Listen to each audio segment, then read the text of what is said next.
Right, so I didn't realise until now that I was the product of an arranged marriage. I'm very happy to be. So thank you, Mohammed. The NHR community has been great at linking together usually quite disparate, sort of lonely individuals working away in information departments in NHS trusts and feeling like we have a home somewhere. So I'm eternally grateful. What I wanted to do is basically talk about a little bit about the Free and the team and who we are and where I'm from. Talk about how I've started using R and how I've got the rest of our teams using R. A few examples of packages that we're using and things we're doing with it. We're very early on in this journey, and I suspect that we can always talk afterwards about the challenges and opportunities separately, so I'll be out there afterwards if anyone wants to talk to me.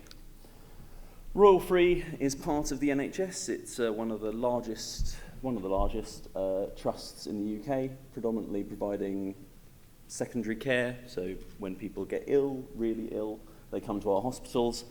We've been around for about 200 years at the Royal Free site in Hampstead, and there's about 10,000 of us altogether working there, which is one part of the 1.5 million that we saw earlier.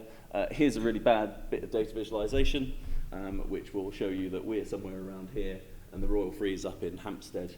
We also have Barnet Hospital and Chase Farm Hospital.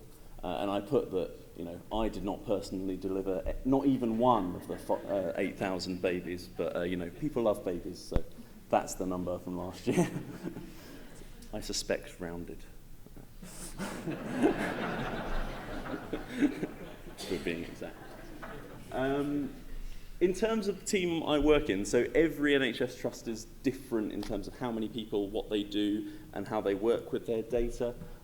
We've got about 30 people predominantly, and especially previously, working on Excel and on SQL to feed the beast, so give our regulators information, essentially, but also try and give managers and doctors some understanding about how their hospital is performing in terms of quality, waiting times, everything like that. A couple of the other things we use, we've done a bit of mapping in QGIS, and we're trying to use GitHub and Git in order to work out what it was we did 2 weeks ago, 3 weeks ago, because I always forget.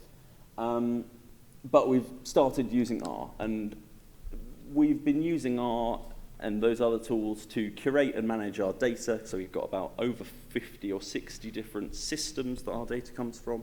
Anything from how hot the people were in Barnet Hospital 10 minutes ago, to how much people get paid, obviously. Every standard thing that you'd expect an NHS trust to collect data on, we collect data on. We then work with the doctors and with the managers to try and actually predict what we think will happen next, very simply to start with in terms of forecasting, which I'll go into. And we also do some regular, quite a high volume of regular routine reporting, both internally and externally in the hospital. This is the journey we have started on. So you can guess who the one person using R was about 2 years ago. The thing that moved us from just me to at least 10 of us using it was essentially I did a bit of work mirroring what our regulator had done in forecasting our activity demand, which is still something that we use a lot, so how many people are coming in through the front door. And the chief executive liked the idea of being able to know what the regulator was going to say before he went into his big scary meetings. So they liked that, so they gave me some money to get some training and set up a user group, basically, which means that people who are doing lots of work elsewhere can come and be told that they haven't done their data camp course this month. So we've got 4 or 5 people using it routinely, and actually that's going to spread out to about 20, I'm hoping, when the rest of the team are trained. And we've started making our own packages around forecasting, wrapping around some of the other packages that are out there. We've started replacing a lot of manual copy and pasting with automated R Markdown reports. There's a huge amount more we can do in that area, but it's a good one. And we've also, there's a good set of tools called Shiny Studio, which we've been using, which is a Docker image with RStudio and all that kind of stuff put on there already, which has been very helpful in getting something that might not be entirely production perfect, but is good enough for us to have somewhere on a server where we can use R. And you know, I want everyone trained and for it all to be integrated into our Click system. On the current work we've been doing, I wanted to highlight two of the packages that have really made it different from doing our routine analysis in Excel, and that's Facebook's Profit package and an excellent package called Bupa R, which has nothing to do with the Bupa healthcare provider.